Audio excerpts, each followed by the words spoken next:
Од првоотделенци до пензионери ќе имаат право на учество на овогодишниот пролетен крос кој ќе се одржи на 17 април на градскиот стадион Никола Мантов во Кочани.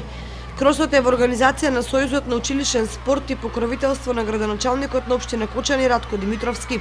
На оваа традиционална манифестација ќе учествуваат ученици од основните и средните училишта во Кочани, студенти од правниот и економскиот факултет со седиште во Кочани, но и студенти од Кочани кои студираат на универзитетите во државава.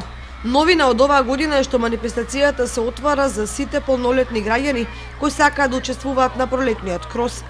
За сега е пријавено учество на вработени во образовните институции и Сдруженијето на пензионерите од Кочани. Должините на патеките за трчање се различни според возраста на учениците. Прводеленците и второделенците ќе трчаат на 60 метри, учениците од трето и четврто одделение на 90 метри, од пето и шесто на 350 метри, а од седмо, осмо и девето, како и средношколците од први и втори клас на 400 метри. Најдолга е патеката за момчињата од трета и четврта година и за студентите, кои ќе трчаат на 600 метри. Граѓаните и пензионерите ќе трчаат на патеки кои ќе ги одредат организаторите. Од превентивни здравствени причини, за сите надпреварувачи на пролетниот крос задолжителен е лекарски преглед.